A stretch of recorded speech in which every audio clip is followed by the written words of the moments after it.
Okay, magandang umaga po again. Tayo po ay hindi ako binigyan ng clicker. Ikaw na magkiklik. Tayo po ay nasa serye ng Sacred Families. Nakakailang po, ilang linggo na po tayo dito? Lahat ba ng nag-umpisa sa part 1 ay andito pa rin? Ilan lang. Si Sister Virgie lang ang andito. Tayo po ay nagsiserye sa Sacred Family, di ba? Ang panawagan naman ng ating iglesia na binigay ng Panginoon, ang mensahe na yan sa ating pastora ay pagtibayin ang pamilya ng kanyang mga anak. Amen? Aba, ang lolo ko andito. Hi, lolo. Vlogging, no? Hello. Tayo ay nagsiserye because ang nais ng ating iglesia, sa pamilya pa lang matibay na tayo. Dahil, di ba, pag ang pamilya ay matibay, malalim, may pundasyon sa salita ng Diyos, ito ay mag-uugnay sa society, sa community. Amen? Pag sira ang pamilya, sira ang komunidad. Kaya ano ang base, pinaka-smallest part of the society is a family. Kung sira ang pamilya, di ba? So, ang tungkulin at responsibilidad ng mga iglesia ay pagtibayin ang bawat pamilya. Amen? At yun ang panawagan sa atin. Amen. So tayo ay balikan po muna natin ang mga nakalipas. Hindi masyadong babanggitin lang natin because sa bawat linggo na tayo ay nagpapahayag, laging pinapakita natin kung ano yung pinanggalingan natin, di ba? Amen. So far, sa series na to, napagdaanan natin yung biblical marriage. It is the basis of a sacred family. Paano masasabing pamilya kung walang kasal? At ang basehan ng kasal ng isang Kristiyanong pamilya ay ang Biblia. Di po ba? Hindi tayo pwedeng tawaging pamilya kung walang nangyaring kasal. Amen? Tandaan natin, ang nagkakasal sa atin ng Diyos, ginagamit lang ang mga mensahero, kagaya ng pastor o ino-authorize din ang mga mayor, kung sinong leader. Pero ang pinaka-basis ng isang sagradong pamilya ay ang biblical marriage. Na yan ay kinuha sa Biblia. Amen? And then, sabi niya, ano ang goal ng biblical marriage? Di ba ang goal naman talaga is makita natin yung design ng ating Panginoon para malaman natin na ang tinatanggap na kasal o tinatanggap na marriage ay yung ayon sa Biblia na may isang lalaki at may isang babae. Amen? Hindi matatawag na kasal kung parehas lalaki. Hindi rin matatawag na kasal parehas babae o babae sa hayop o lalaki sa hayop. Diba? Hindi po yun biblical. Kaya ang goal natin is makita natin ano ang design ng Panginoon sa isang kasal na kanyang ginagawang sagrado. And ang foundation din ng isang pamilya ay ano ba yung tamang communication? The productive communication para mas maging matagumpay ang isang buhay mag-asawa. Diba, pinag-aralan man natin kung anong actions na tinuro sa atin ni Pastor Ray. Makikita natin na napakaraming dapat nating gawin. Hindi tayo nagkaroon lang alam naman natin na nagkakaaway ang bawat mag-asawa. Pero pag ito'y napapag-usapan, at dapat laging pag-usapan, nagiging maayos. Amen? And then last Sunday, it was tackled by Pastor Orly, yung Parenting 101. Amen? Sabi nga dito, ang layunin bakit tayo ay nagkaanak, hindi dahil gusto lang natin ng anak. Amen? O hindi dahil maganda ang lahi nyo, or pwedeng dahil gusto nyong mapalaki ang inyong lahi para hindi maputol ay mag-aanak kayo. O kaya gusto nyo lang na meron kayong kasama later on, pag namatanda na kami, mag-aalaga sa inyo, sa atin. Hindi po yun ang design ng Panginoon. God commands us to have children. Ang Panginoon nag-utos sa atin para magkaroon tayo ng anak. Kaya nakakagulat sa mga young couple today, ayaw nilang mag-anak. Meron akong staff talagang, lagi ko siyang ina-advise, it's time for you to have a children. At least kahit man lang isa, hindi nila plano ang magkaanak. Wala sa kanilang plano ang mag-anak. Di ba nakakalungkot? Kung ating babalikan ang Genesis, sabi niya dito, Genesis 1:28, the God blessed them, and God said to them, be fruitful and multiply. Sabi nga, not only we are multiplying until Jesus returns, but the Bible says we are to raise spiritual, sensitive children who will know God and His will. Hindi naman ang nais ng Panginoon na tayo, anak lang ng anak. Dapat, we are responsible to raise these children para makita yung will ng Panginoon, hindi lang sa atin, kundi sa ating mga anak. Gusto niya, spiritually sensitive children who will know God and know His will. Anong purpose pagka anak lang tayo na wala naman tayong responsibilidad para palakihin yan ng tama? E di nagpapadami ka lang ng manggugulo sa mundo. Di ba? Kaya ang role natin, hindi lang tayo mag-multiply ng anak, kundi tayo ay mayroong responsibility to raise these children spiritually. Amen? To know God and to know His will. So when we as parents accept that the reason and working of parenting is to breathe the life of God into our children, maraming magbabago. Amen? Magbabago. Sige, click. Yan, nasa part 2 na tayo. Click. Yeah, breathe spiritual life into our children. Okay? Next. So when we as parents accept that the reason and work of parenting is to breathe the life of God into our children, several things change. We will gain overall vision of our responsibility as parents, which in turn help us persevere in this lifetime process. Amen? Magigain natin yung kung ano yung nais ng Panginoon sa vision sa ating pamilya. Kasi yun yung responsibility natin. Pag inihinga natin yung buhay ng nais ng Panginoon, at tayo naman nagdaan din sa proseso na yun, nagkataon lang na hindi tayo mga late na nakakilala, hindi man ang ating mga magulang ang nagbigay, hininga sa ating spiritual life, pero dumaan din tayo sa prosesong yun. May mga ginamit ang Panginoon na tao para tayo hingahan. Amen? Nakilala ako sa Panginoon at the age of 30. Ibig sabihin, late na. Ang dami na nalagay sa isip ko na hindi ayon sa Biblia. Buti na lang may ginamit ng Panginoon para ako makakilat. Ihinga yung buhay ng Panginoon para sa akin. Gumamit ang Diyos ng tao para ihinga yung buhay na yan. Pero tayo, bilang mga Kristiyanong magulang, tayo na po ang may responsibilidad para ihinga ang buhay, para makita yung vision na nais ng Panginoon sa atin. Amen? At the same time, we save ourselves from the performance anxiety. That comes from relying on our children to provide us with self-affirmation through their accomplishment. Mawawala po yan kasi aminin man natin hindi sa panahon ngayon, ang karamihan ng mga magulang, laging tinitingnan ang kakayanan ng mga anak. 'Di ba? Oh, magaling si kuya, pero ba't kaya itong bunso ko hindi kaya yung galing ni kuyang ginawa nung kanyang kolehiyo?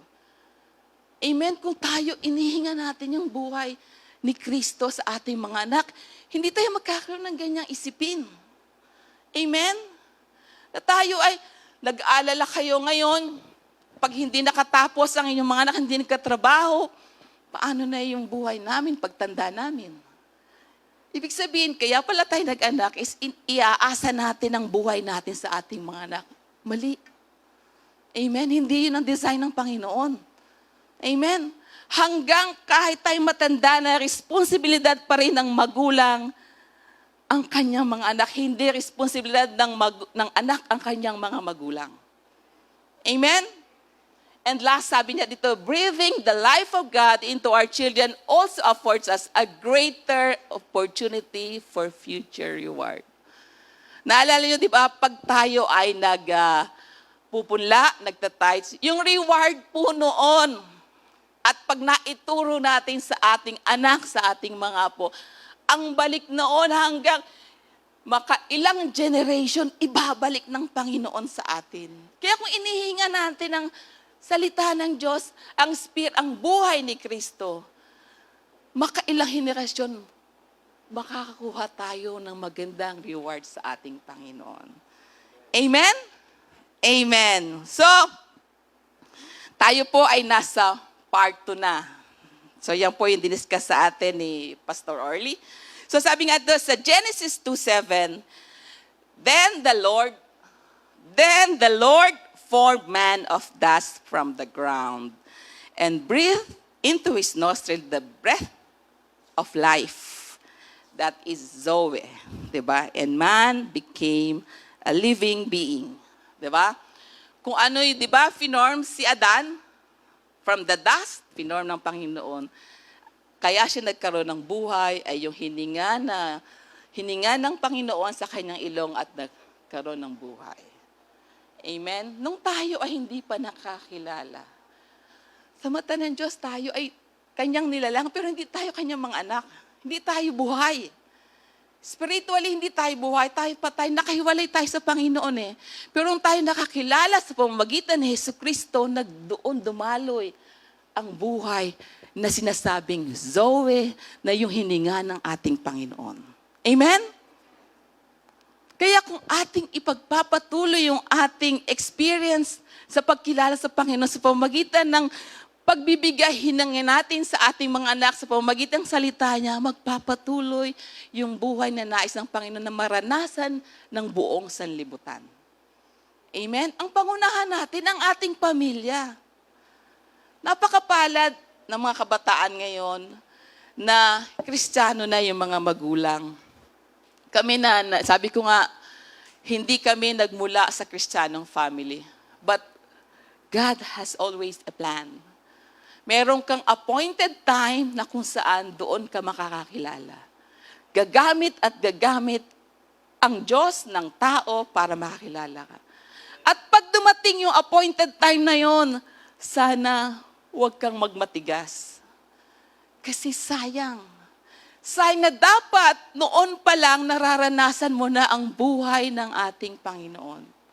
Yung hininga na binigay niya kay Adan, dadaloy sa atin nung tinanggap natin ang ating Panginoong Jesus. Amen? Sabi niya sa John 20, wala ba dyan? John 20, 20-22. Sige. And when he said this, he showed them both his hand and his side. Ito yung dalawang verse na papakita lang. The disciple then rejoiced when they saw the Lord.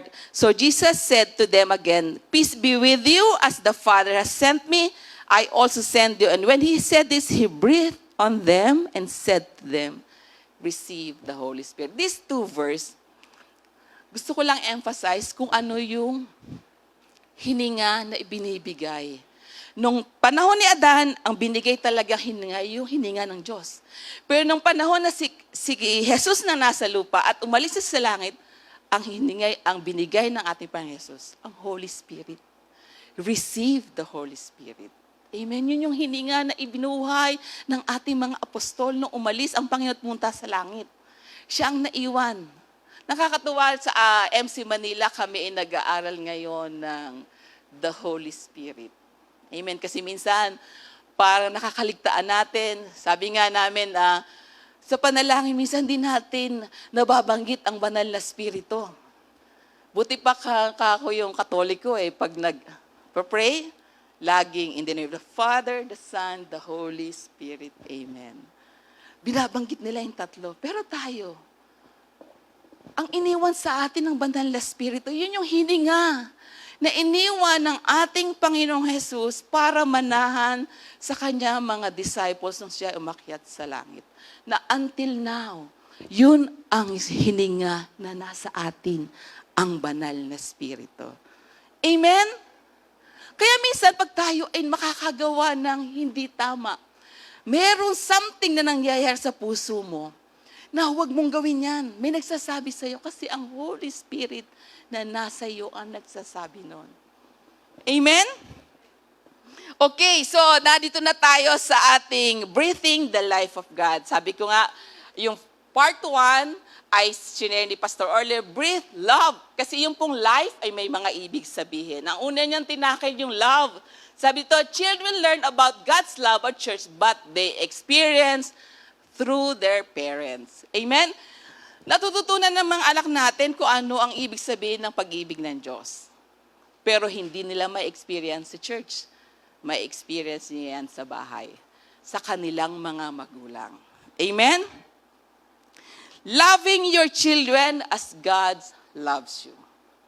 Sabi niya sa 2 Corinthians 12:14, I am ready to come to you and I will not be a burden to you, for I do not seek what is yours but you. For children are not responsible to save up their parents, but parents for their children.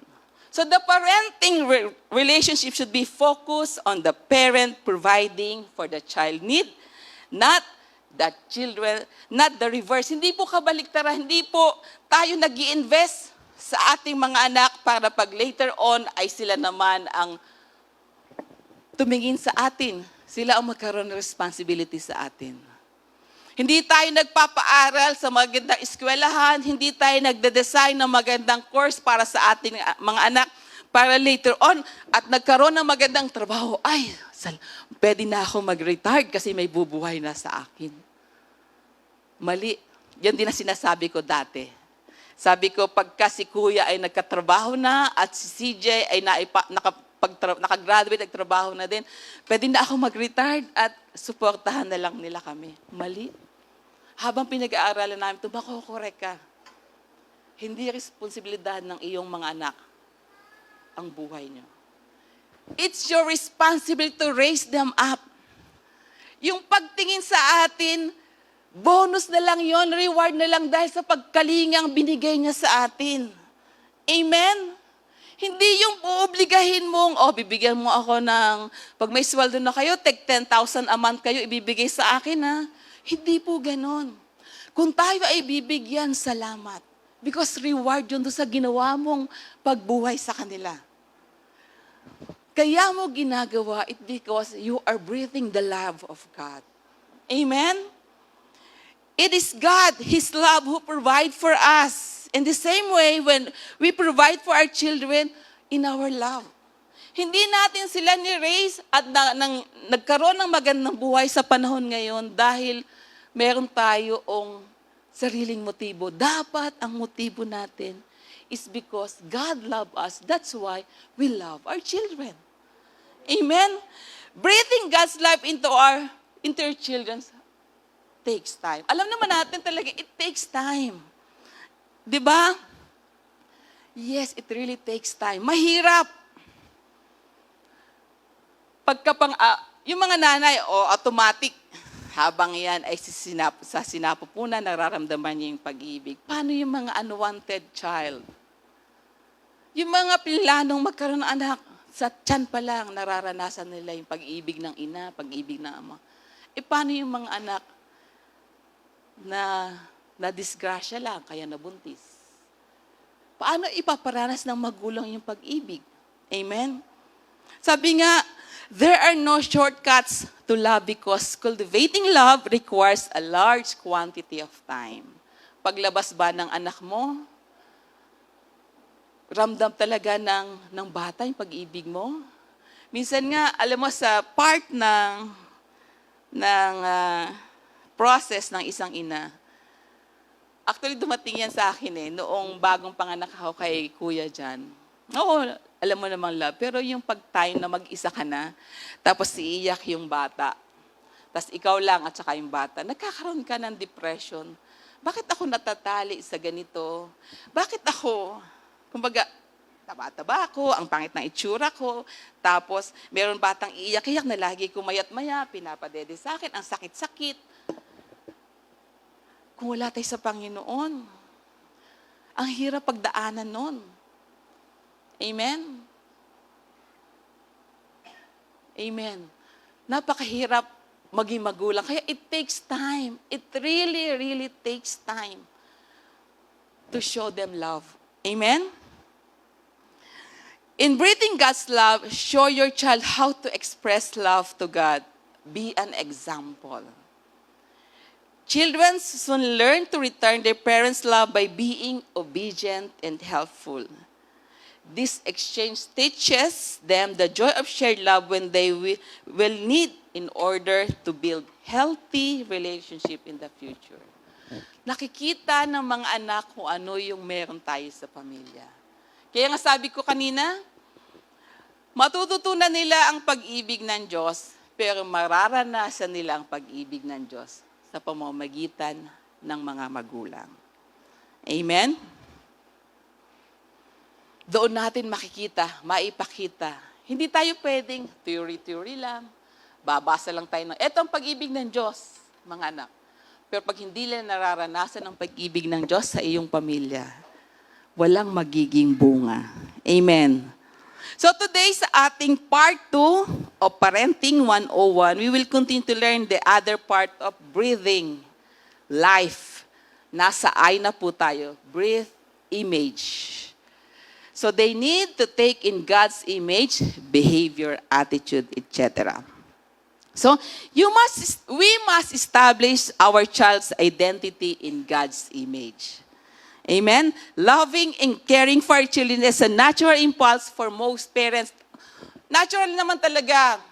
Basic na yon. Na yung ating paglabas pa lang ng anak natin, talagang mapapakita natin yung ating pag-ibig. Kaya lang sabi ko, may mga anak na unwanted. So, hindi nararanasan ang pag-ibig ng nanay o ng tatay do sa batang unwanted child. Parang ano lang, Batang Quiapo, si Tanggol, unwanted. Diba? So, hindi kayo nanonood. Nanonood kasi ako minsan ng Tanggol. Unwanted, kaya lumaking pasagulero. Walang pagmamahal ng magulang. Amen? Kasi hindi siya bunga ng pag-ibig, kundi bunga ng karahasan. Amen? So, kung ang ating mga anak ay bunga ng pag-ibig na mag-asawa, natural, lalabas at mararanasan natin ang pag-ibig ng Diyos. Pero ang nais ng Panginoon, ihinga natin kung anong image na nais ng Diyos sa ating mga anak. Sabi nga dito, Solomon says that parents need to be like warriors. Sabi niya sa Psalm 127 verse 4, like warriors in the hand of a warrior, like arrows in the hand of a warrior, so are the children of one's youth. Kailangan daw talagang, sabi ni Solomon, we need to be like warriors.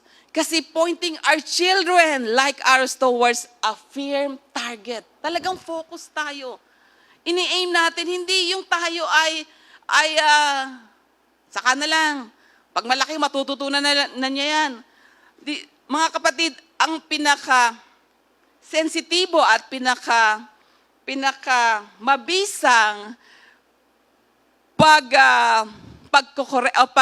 pagmumold sa isip ng mga bata, alam niyo ba, nasa 5,000 days mula nung pinanganak ang bata.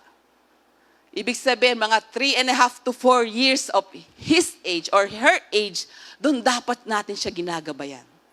Kasi yun yung nag-grow yung brain ng bata. Kaya dito dapat sila minomolde. Kaya sabi ni Solomon, para daw tayong mga warrior na dapat yung ating araw talagang firm ang ating target. Kaya habang lumalaki ang mga bata, doon natin tinuturo. Amen? Napakapalad natin, meron tayong mga Sunday school na mula toddler hanggang paglaki. Ay may umaalay, pero hindi lang dapat ibinibigay natin ang responsibilidad sa ating iglesia, tayo bilang magulang. Sabi nga doon sa pag-aaral namin sa aming trainings every Saturday, ilang oras lang ba ang ginugugol ng mga bata o tayo sa church? 2 hours?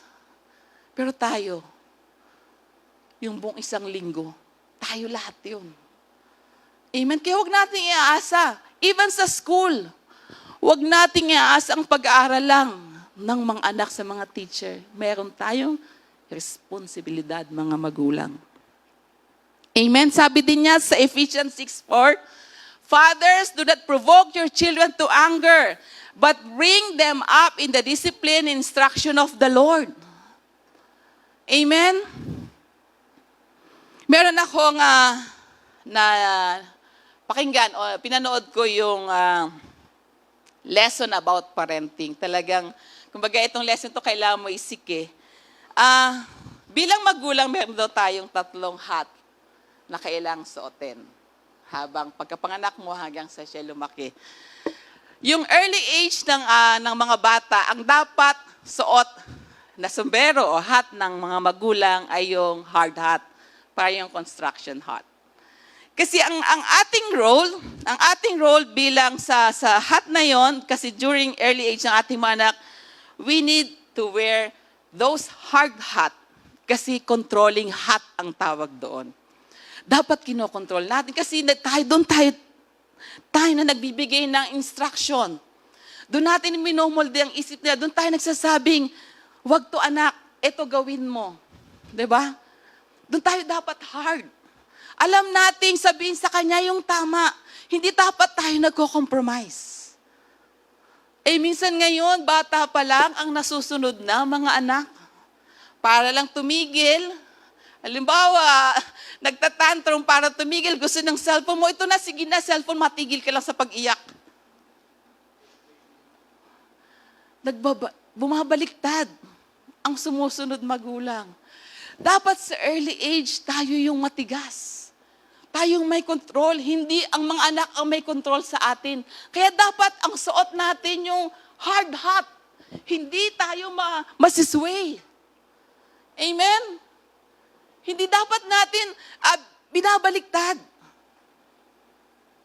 Alam natin, napakahirap magpalaki ng anak. Pero kung umpisa pa lang, itatama na natin, iuugnay natin sa salita ng Diyos. Mayroon tayong katuwang sa pagpapalaki ng mga anak.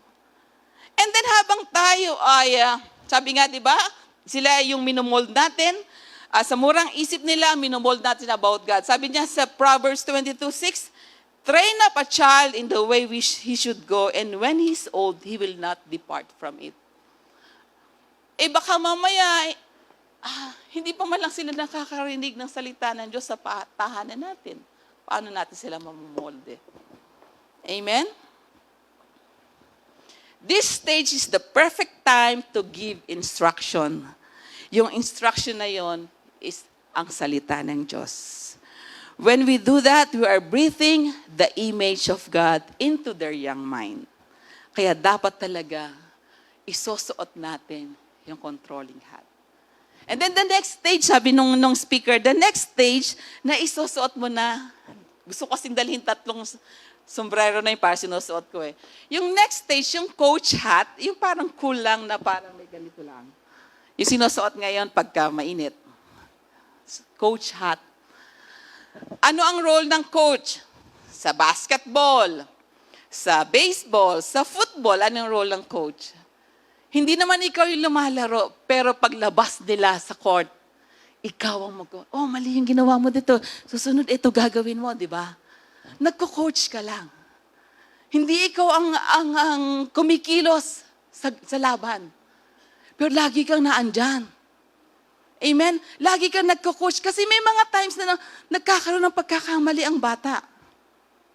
Nagkakaroon ng pagkakamali ang ating mga, pero naandun tayo para i-coach siya. May mga times na nagagalit tayo dahil maling ginawa. May mga coach talagang sinisigawan ng mga player, di po ba? Nangyayari yun. Kasi may mga times na kailangan din maging matigas. Amen? Para mas lalo silang tumibay. Pero hindi ikaw yung, sige, alis ka na, ako na lang ang lalaro. Buti kung ikaw si Jaworski, playing coach. Hindi naman ikaw si Jaworski. Amen? Hahayaan natin na yung ating mga anak ang lalakad doon sa laban. Pero naandyan ka para i-coach mo. I-coach mo siya sa lahat ng kanyang gagawing steps. Amen? Para maging matuwid at firm yung ating target na papunta siya sa will ng Panginoon. Amen? Pangatlong stage daw, pangatlong part, kung ano ang ating susuotin na sombrero o hat. Ito yung tinatawag na cowboy hat. Ano ang ibig sabihin ng cowboy hat? Consulting hat. Tayo daw ay consultant na lang. Ito yung time na ang mga anak natin ay nasa tamang edad na, may trabaho na, may mga pamilya na. Ang role na ng mga magulang ay para tayo nag-build up ng consultancy. Pwede tayo ikonsulta, pwedeng hindi. Amen? Ang kaibahan ng coach hat at sa consulting, ang coach hat, ikaw kusa nagbibigay ng iyong counsel. Ikaw kusa nagbibigay ng iyong payo. Pero ang consulting, ang consultancy, hindi ka magbibigay kung hindi ka hinihingan. Amen? Kaya nagkakaroon ng away halimbawa may pamilya nagkakaroon ng away sa biyanan at sa manugang dahil nakingialam si biyanan. Amen? Ang role natin, hindi na natin sila dapat pakilaman. Ang role natin, pag sila humingi ng payo, ibigay natin ang payo. Pero pag hindi hinihingi, huwag tayong manghilam. Kasi alam mo nang pinalaki mo na sa tamang stage ng buhay, huwag mo na siyang panghilaman. Amen? Yun po yung tatlong hat na dapat suot ng mga magulang. Kaya nga ang tawag sa title na to, parenting, it's not all about children, it's all about us. We as parents, dapat umakto tayo sa tamang lugar natin sa ating pamilya. Amen? Wala na po yung time na bibigyan mo pa siya ng instruction. Kasi dapat ginawa mo yan during early age ng kanyang buhay. Magkukonsulta na lang siya sa'yo kung anong mga dapat gawin. Kasi alam ng anak natin, mahaba na ang ating pinagdaanan. Amen? Kaya ang tawag na sa atin, consultant na lang. Kaya ang hat na yon, cowboy hat. Amen? So tandaan nating mga magulang, baka tayo ay nasa controlling hat pa lang, 30 na ang anak natin. Diba? Kaya hindi makapag-asawa. Control ka ng control. Bawal umuwi ng alas 9 ng gabi. Dapat alas 6, nasa bahay na. 30 na yung anak mo Siguro wala naman dito, no? So, yun at sa pagmolde ng mga bagay, naihinga mo na yung image ng yon sa iyong mga anak. Amen. So, pag hindi natin nagawa yung mga ganung bagay, nasa huli ang pagsisisi. Amen? Amen. Okay, so tayo ay nasa, sabi nga dito, may mga example ako dito na dapat gawin natin consciously. Number 1, lead by godly example. Sabi dito, children don't do what you say, they do what you do. Sa Tagalog ko, ano daw ang ginagawa ng matatanda ay nagiging tama sa mata ng mga bata. Amen. Senaryo, kung ang nanay ay naninigarilyo, later on, ang mga anak naninigarilyo din. Asahan nyo yan, kung anong nakikita. Kasi kung anong ginagawa ng matanda, nagiging tama. Si nanay nga, bakit mo ako sasawayin? Nanay ko nga naninigarilyo Si tatay, manginginom. Umiinom na sa labas, umiinom pa sa loob ng bahay. Anong inaasahan mo sa mga anak? Lalo pat ang mga anak mo lalaki. Magiinom din yan. Amen? Kasi nakikita normal lang pala uminom ay di, iinom din ako. Sa bahay nga, pinapainom ako Diba? Tayo kasi ang naging example ng ating mga anak. Kung tayo mga magulang, mahilig sa good time, asahan natin. Mga anak natin, mahilig sa good time. Pinagyayabang pa natin sa mga anak natin, nung araw, anak, bulak, bolero ako sa eskwela. Nag-aaral yung anak mo.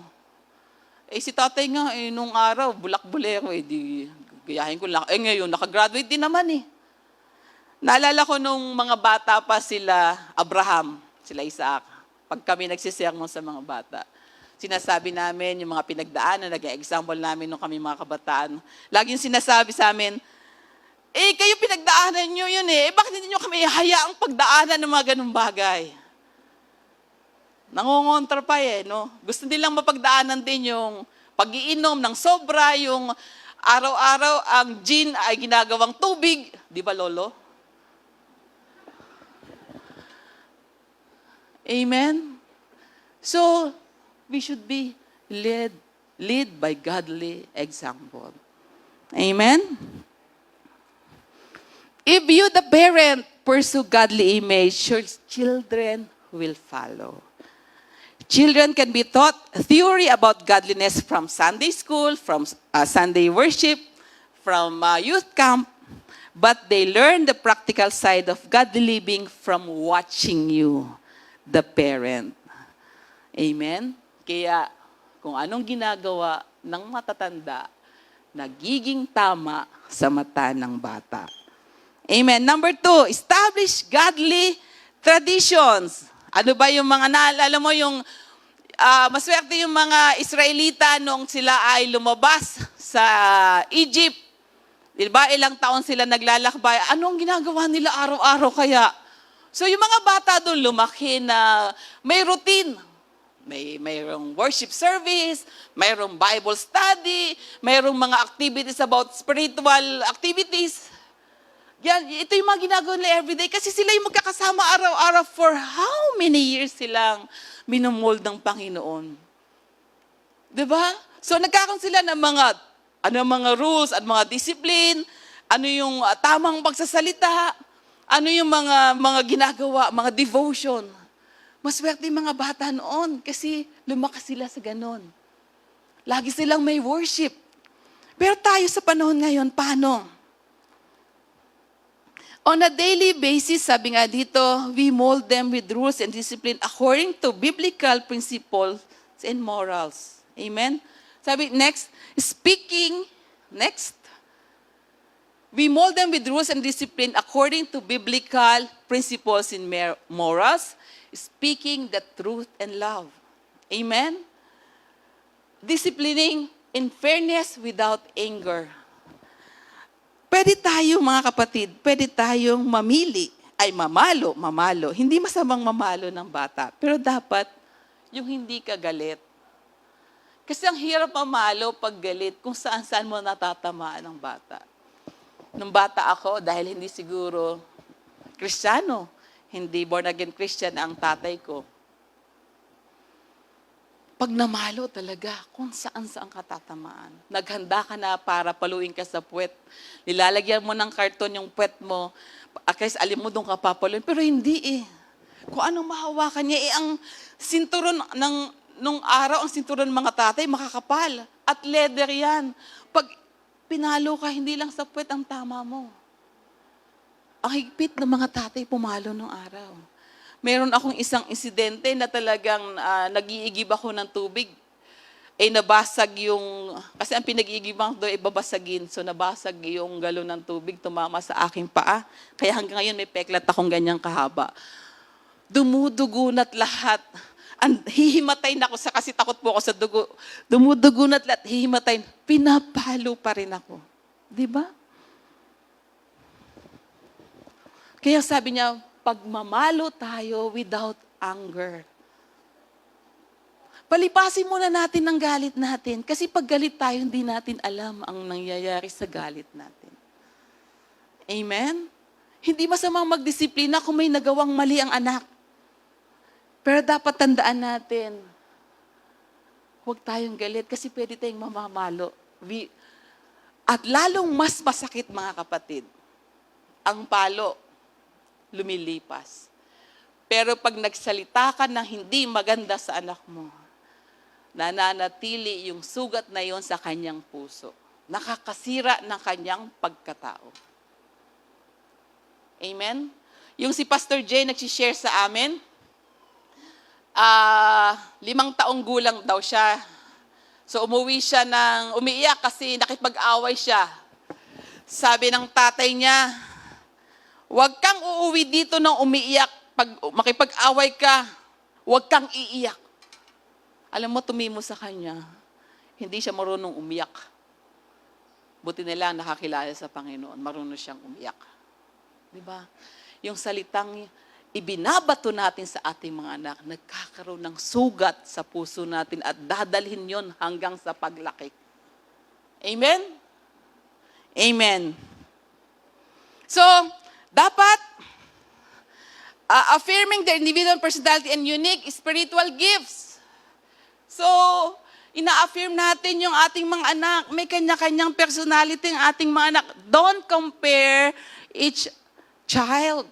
May kanya-kanya silang personality. Hindi yung galing ng isang anak, dapat galing din ng isang anak. Nagkakaroon sila ng hurt sa kanilang puso. And encouraging personal devotion and prayer. Ito dapat, di ba tinuruan tayo na magkaroon tayo ng altar sa ating mga tahanan. Bilang mga magulang tayo mag-initiate niyan kasi we encourage them to have their personal devotion and prayer. Kami, nung tinuro sa atin ni Pastora yan, kami every day, every morning, kaya maaga ako nagising, nagluluto ako ng pagkain, tapos sabay-sabay kaming kakain. At bago kami kumain, magbabasa kami ng verse at mag-pray kami. Since June 2, ginagawa na namin, pero since June 2, every day I pray for Momski. Hindi yan nawala sa aming table para ipanalangin si Pastora. Hindi kasi kami naniniwala na 6 months pa makakabalik si Pastora. And through that, pinahawakan namin yung pangako na yun ng Diyos. Kaya mga kapatid, we encourage devotional and prayer for our family. Matututunan nila yan, mga kapatid. Si CJ, every time may exam, na ipag-pray mo na siya bago umalis, magte-text pa yan bago mag-take ng exam. Mami, ito po ang prayer ko. Kasi may family chat group kami. Doon namin nilalagay yung aming mga prayer pag hindi kami nagkita-kita. Amen? So, gawin natin. Para sila mismo, hanapin nila yun. Amen? And then, next, sabi nga dito, we need to establish spiritual habits and rituals that celebrate and constantly remind children that we are God's people. Mararanasan nila yun, na tayo ay mga anak ng Diyos. Amen. Next. Nado na tayo sa F. Ano ba yung F? Breathe forgiveness. Sabi niya sa Colossians 3:13, bearing with one another and forgiving each other, whoever has a complaint against anyone, just as the Lord forgave you, so also should you. Tinuro sa atin ng Panginoon ang magpatawad because God is a God of mercy. And to breathe the Spirit of Him into your child is to help him experience forgiveness. Amen? If a child does not learn this key virtue, the child will have difficulty learning about God's mercy and will struggle with the relationship later on. Ano daw yung dapat training para masanay at ma-experience ng bata ang forgiveness? Next. Sabi niya, turuan natin silang sabihin, I forgive you when they sin. Diba? Huwag nating i-hold yung not holding on to their past wrong. I-let go natin yung mga mali nilang nagawa. Huwag yung every time na lang nagkakaroon ng pagkakamali anak natin. Di ba ginawa mo na yan? Ilang beses mo nang ginawa, tutok-tukan na kita. Paulit-ulit na lang. Let go. Amen. And then, model saying, I'm sorry, please forgive me, because sometimes we as parents is wrong. Minsan tayo yung mali. Pero dapat ipakita nating mali tayo. So, mag-sorry tayo kung tayo ay mali. Amen? Listen to their angry feelings and do not become angry because they are angry. Napaka-importante mga kapatid, ang listening. Amen? Pakinggan mo lang sila. Hayaan mo silang galit, pero wag mong mas papakita mo pa yung galit. Lalabas, mas galit ka pa. Eh di hindi na siya lalapit sa'yo. Di ba may taong ganon? Yung halimbawa meron kang sinasabi, galit na galit ka, pero pagkatapos ng usapan, mas galit pa siya. Wag ganon, wag natin ganon sa anak natin. Kasi later on, hindi na yan magsasalita sa'yo. Lalayo na niya yung loob niya sa'yo. Kasi hindi niya na-express yung nasa sa loob niya. Bakit siya nagagalit? Pinangunahan na natin kasi. Amen? And discuss biblical example of forgiveness. Ang daming examples of forgiveness. Concrete example of forgiveness is the prodigal son sa Luke 15, di ba? This is a wonderful teaching and printing opportunity for forgiveness. And then, train them in the... Ito naman yung training na pwede natin gawin. Practical training includes...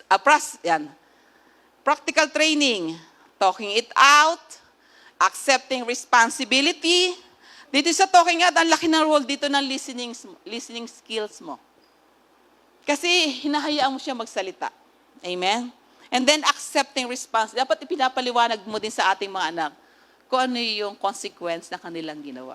So accepting responsibility. Amen. Asking for forgiveness or offering forgiveness. Receiving forgiveness, napaka-importante din po na maituro natin sa ating mga anak na marunong silang tumanggap ng forgiveness. Kasi kung hindi nila matanggal yung dinadamdam nila sa puso at hindi sila nag-forgive, dala-dala nila yun hanggang paglaki.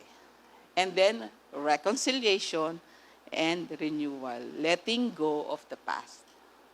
Pwede natin yan ituro sa ating mga anak. Process of forgiveness. Kasi God's ultimate purpose in bringing Christ to earth was to offer us forgiveness.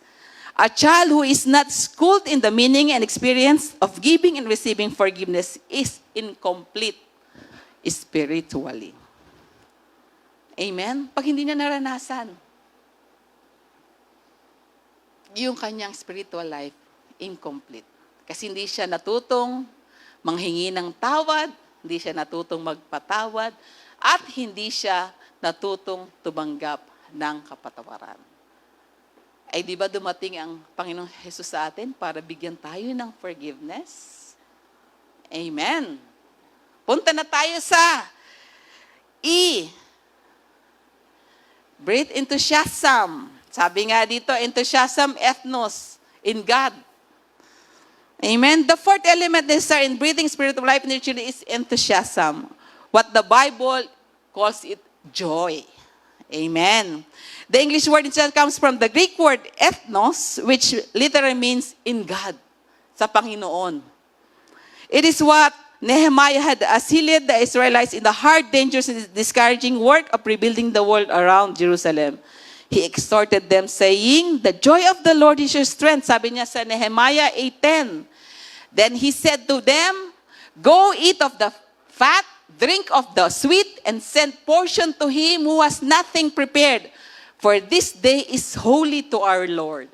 Do not grieve, for the joy of the Lord is your strength. So our joy is the Lord.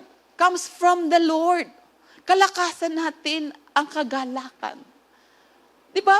Common naman, pag ikaw ay malumbay, para kang walang kalakas-lakas. Amen?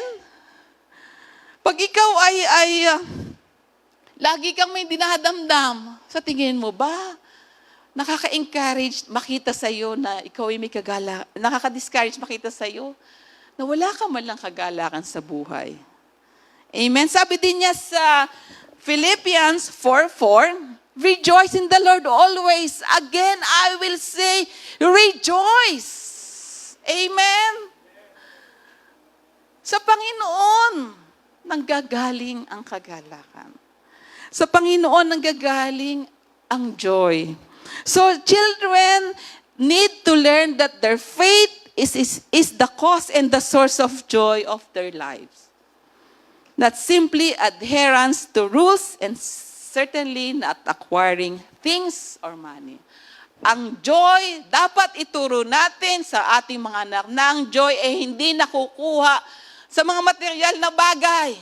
Ang joy ay nakukuha natin sa pananampalataya natin sa Panginoon. Amen. There are practical ways parents can cultivate a spiritual environment. Next. Sabi nga, para maihigan natin yung enthusiasm sa ating mga anak, number 1, model enthusiastic faith and service. If there's no enthusiasm for spiritual things coming from the parent, there will not be any from the children either.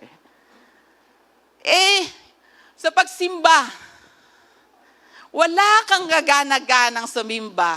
Kasama mo pa yung mga anak mo. Napilitan sila kasi leader ka. 'Di ba? Kailangan mag-attend ka pero walang makitang gana sa'yo. Sa tingin mo ba ang anak mo gaganahan ding pumunta sa church? Nakikita. Ano ina-expect mo sa kanila sa kanilang paglilingkod? Kung ikaw ay hindi ganon ka, siglang maglingkod. Amen? Tayo ang modelo ng ating mga anak sa lahat ng bagay. Pinaka-best example, alam mo mga kapatid, si Pastora Sis, kung paano niya ni-raise yung dalawa niyang anak. At even as we leaders, ni-raise niya tayo sa ganitong kalagayan. Hindi ko ma-imagine na ako ay tatayo dito para mag-preach. Sino ba ang nagmodelo sa akin? Sino naging modelo ko para ako magsalita? Sino nag-encourage sa akin na kaya ko itong ganitong bagay? Kung ako lang, ayoko ng ganito. Pero minomodelo niya tayo. Amen? Kaya dapat tayo yung kung tayo mga magulang, makita sa atin yung kagalakan sa paglilingkod at sa paggawa ng mga gawaing bagay patungkol sa Panginoon. Kaya nakakapatutuwa, naipasa nila Mick at ni Chris yung kanilang joy sa paglilingkod sa kanilang mga anak. Diba? Saling-saling lahi. Huwag dapat titigil. Amen? Mahaba yata ako. So huwag nating hahayaan na walang makitang sigla ang ating mga anak patungkol sa gawain sa Panginoon. Dahil sila mismo mawawala ng gana at sigla pagdating sa mga gawain sa Panginoon. Amen. Siya ang best example natin. So, number 2, encourage Christian friendship. As children grow, much of their behavior and attitudes will be influenced by their friends. Alam naman natin, hindi natin lahat lang oras mababantay yung ating mga anak. Most of their time, na-spend nila yung time nila sa kanilang mga klase, sa kanilang mga friends. Pero habang ikaw ay kaya mo silang bantayan, breathe into their lives, every opportunity for them to bond with other Christians. Kinakatuwa yung mga anak natin, sila magkakabarkada. Diba? Sila yung magkakaibigan. Kasi magandang same value and culture ang kanilang nakikita. Amen?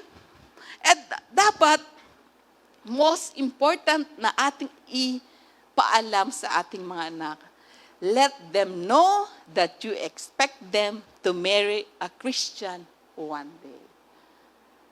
Diba? Huwag nating hayaan na ang ating mga anak ay makapag-asawa na hindi Christian. Lagi nating ilagay sa isip nila na later on, pag sila ay lumagay na sa tamang edad at mag-asawa, lagi natin ilalagay, dapat ang mga pangasawa mo, anak, Kristiyano.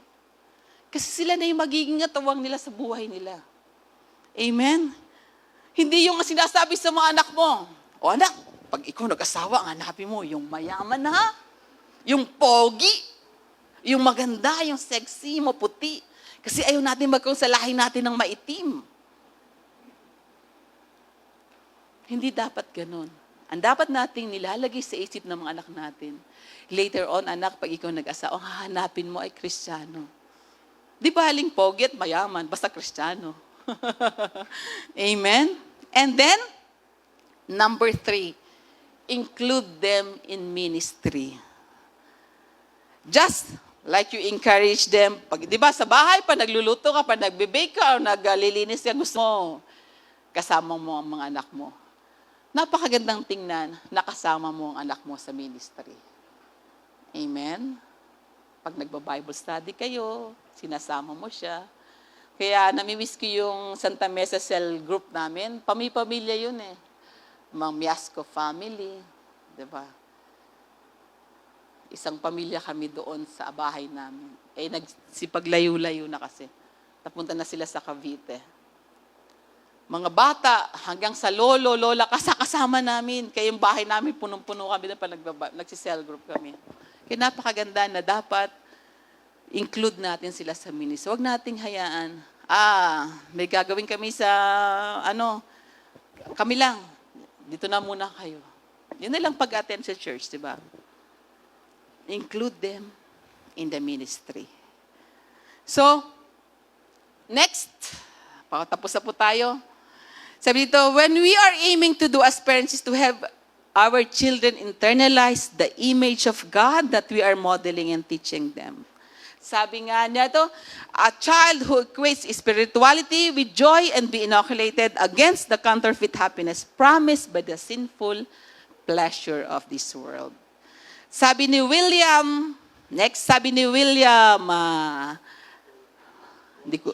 Gaultier, yan. As parents, we want to try to pass on the love, the identity, the forgiveness, and enthusiasm of God to our children so they can internalize it for themselves and then share it with others. Di ba sabi nga, kung ano yung meron ka, yun yung kaya mong ibigay. Pero pag wala ka, anong ibibigay mo? So we pass on these things to our children. And lastly, nakikita natin, breathe spiritual life, love, foundation is love. And then the identity. Anong dapat nila kuning identity? Dapat maranasan nila yung forgiveness and yung sigla sa Panginoon. This spiritual will affect how they see themselves, forgiving, loving, godly, and joyful, and how they will see and treat others, which will prepare them to breathe God's life into their own children. One day, remember, those will be your grandchildren. Later on, sila naman magpapasa nito sa kanilang mga anak. At yun yung ating mga apo. Kaya mga kapatid, sa pag-raise ng isang pamilya, napaka-importante ng role ng mga magulang. Amen? So, I hope po may natutunan tayo sa ating topic for today. Tayo po ay tumayo.